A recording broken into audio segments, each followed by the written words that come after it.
Hi everybody, it's Christy Wilson-Dauk coming to you live for Franchise in 5. As some of you know, I've been reviewing the different pillars in my new book called Adventures in Franchise Ownership. We're still reviewing Pillar 1, which is about building layers of loyalty, and we're now on Chapter 4, which is when we really get to start having some fun. And Chapter 4 is called Connect with Your Community. There's a lot of different ways that you can connect, but first I want to review some of the reasons why it's important, and then I'll tell you about a special franchisee that I interviewed. One reason, as I call it in here, case for connecting, is that it allows you or enables you to build a true competitive advantage. Why? Because most likely your competitors are not doing that. Another good reason is it gives you low-cost exposure, publicity, and certainly goodwill, again, that your competitors probably are not doing.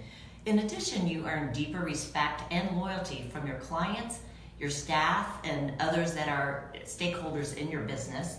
And second to last, you exude leadership. Not everybody wants to get out there. A lot of people want to stay right in the middle of their business or not show up at all. But if you're out in the community talking about your business, that exudes leadership, and people recognize that and appreciate it. I talk about loyalty as strengthening your business, but building connections within your community helps you protect your business, in addition to strengthening it during downturns and some of the many other things that can happen. So now let's talk about the fun part.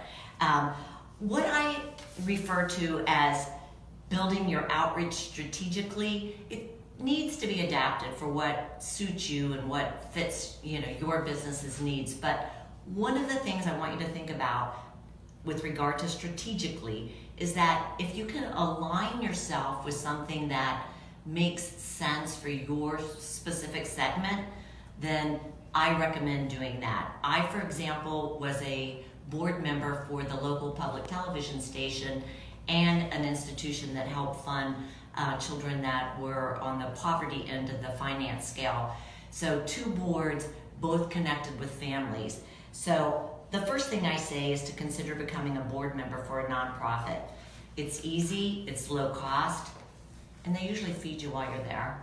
Number 2, write educational articles for local publications. Most local publications would love to hear from you as an expert in your field. Number 3, volunteer at community events. Again, aligning with your business. We volunteered at Healthy Kids events. We volunteered at the Cancer Walk.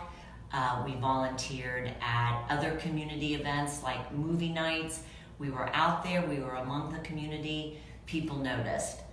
The third thing or fourth thing is this is kind of a no-duh, but a lot of people don't do it, join a networking association.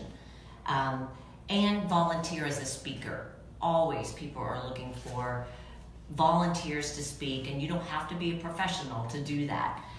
So there are just a few ideas, and then I have some exercises in the book to help you as well. But I want to highlight 2 franchisees that I've met. One that I met within the last couple of years, and the other one who I've known for a very long time, and it's a Sonny's Barbecue franchisee, and his name is Eddie Titan. And Eddie, I'll read here from the book, says, Barbecue to the Rescue came out of an ongoing franchisor program called Random Acts of Barbecue. What they do is they find local groups, typically it might be a hospital or a first responder, and sometimes, people in need, and they take this really tricked out truck that Eddie's put together and bring them food. And generally, he gets a lot of goodwill from that, but that's not why he does it. He does it from the heart, and that's real clear when you talk to him. The other person that I met, and I have a picture of him in here, is a gentleman named Kevin Ray. Kevin and his wife Jamie are in Winter Park, Florida, and as such, they've engaged a lot with the Rollins College community, which many of you know is where I am a professor. He allowed 4 of my classes to come to his center, to his place of business, and talked about the chocolate making business, talked about the franchise business, and also talked about the reasons why he decided to use only and source only fair trade chocolate. He's also been to my classroom. So there's a man and a team truly connecting with their community in a way that made sense for them. And I'm guarantee you Kevin enjoys a lot of goodwill from that. So your lesson is about pillar 1, building layers of loyalty and focusing on connecting with your community. My book is being released from pre-sale, yay, October 2nd. So that's next Tuesday, I believe. So thanks for tuning in, and I'll see you next week.